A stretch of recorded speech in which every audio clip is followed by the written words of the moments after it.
ये एक clarification video है।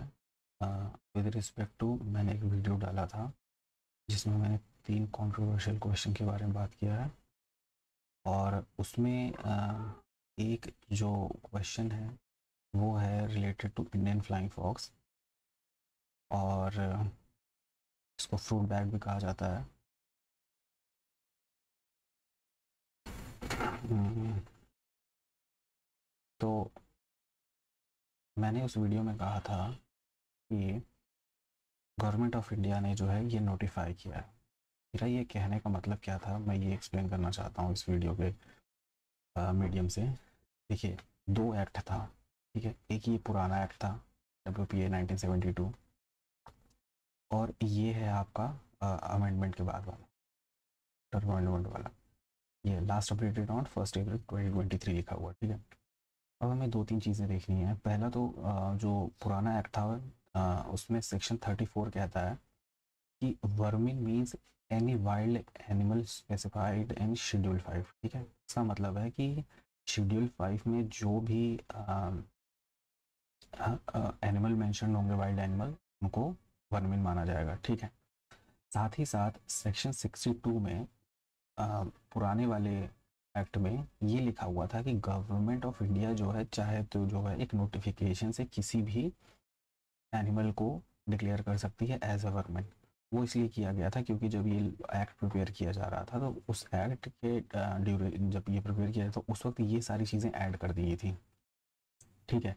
ये चीज़ें ऐड कर दी थी, ये एनिमल्स ऐड कर दिए गए थे वर्मिन कैटेगरी में। अब इसलिए सेक्शन 62 बनाया गया, उसमें लिखा गया कि अगर इसके बाद भी अगर कुछ चाहिए तो वो सेंट्रल गवर्नमेंट जो है वो नोटिफिकेशन से डिक्लेयर कर सकती है, ठीक है। ये तो बात हो गई सेक्शन 34, सेक्शन 62 पुराने वाले एक्ट में।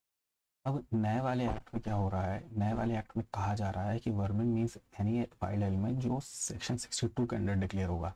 यहाँ पे ये नहीं लिखा कि जो शेड्यूल 5 में होगा या 2 में होगा, क्योंकि ये तो पहली बार शेड्यूल 5 हटा दिया गया है, ठीक है। और यहाँ ऐसा कुछ नहीं लिखा है कि शेड्यूल 2 में जो होगा उसको कहा जाएगा।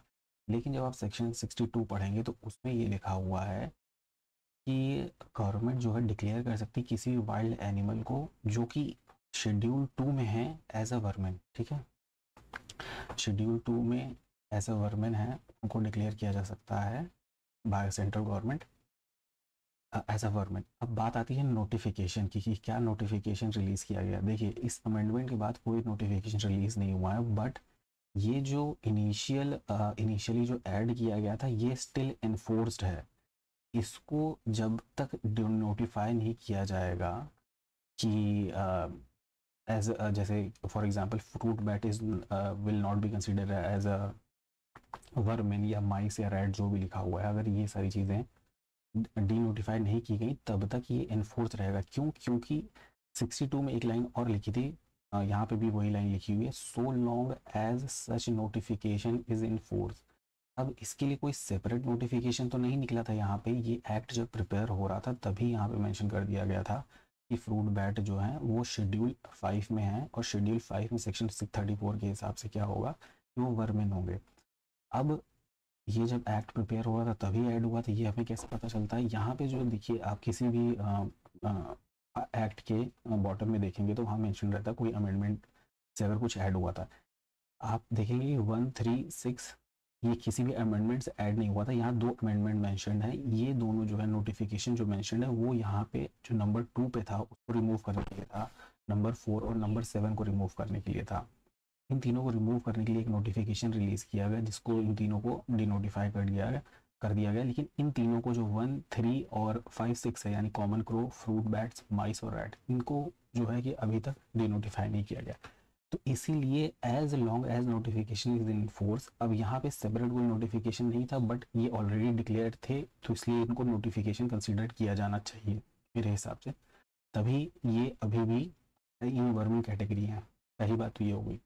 अगर ये आपका डाउट अभी भी क्लियर नहीं करता है तो एक और डॉक्यूमेंट है जिससे हम लोग ये कह सकते हैं कि हाँ, ये अभी भी स्टिल वर्मिन कैटेगरी में है और जहाँ तक नोटिफिकेशन की बात है उसको भी हम लोग यहाँ क्लियर कर सकते हैं। अ, यहाँ क्या है कि एक डॉक्यूमेंट था 2018 में क्या हुआ था, ये लोकसभा में एक क्वेश्चन पूछा गया, स्टार्ट क्वेश्चन, ठीक है। स्टार्ट क्वेश्चन जो पूछा गया था वो मिनिस्टर ऑफ एनवायरनमेंट से पूछा गया, यानी मिनिस्ट्री ऑफ और एनवायरनमेंट के जो मिनिस्टर हैं उनसे पूछा गया कि क्वेश्चन ये है, will the minister of environment forest and climate change be please to state, पहला यहीं पे लिखा हुआ, the animals which have been placed in category of vermin और violent animals under the wild life protection act, ठीक है। ये हमारे काम का यहीं पे है सिर्फ कि क्या मिनिस्टर बताएंगे कि कौन कौन से एनिमल्स जो हैं वर्मिन कैटेगरी में प्लेस्ड हैं under wild life protection act. अब जो मिनिस्टर का रिप्लाई था वो ये था कि the animals placed in the category of vermin under the wild life protection act are common crow, fruit bat, mice, rats, ठीक है। अब बात ये है कि इन्होंने तो जवाब दिया, बट ये मिनिस्टर हैं। अब इन्होंने जो रिप्लाई दिया है ये गवर्नमेंट ऑफ इंडिया का रिप्लाई है। गवर्नमेंट ऑफ इंडिया का रिप्लाई है तो इसका मतलब गवर्नमेंट ऑफ इंडिया खुद ये कह रही है कि जो एनिमल्स प्लेस्ड हैं वो वर्मिन कैटेगरी में जो हैं वो ये चारों एनिमल्स हैं, जिसमें फ्रूट बैट यानी आपका जो इंडियन फ्लाइंग फॉक्स है वो इंक्लूडेड है। अब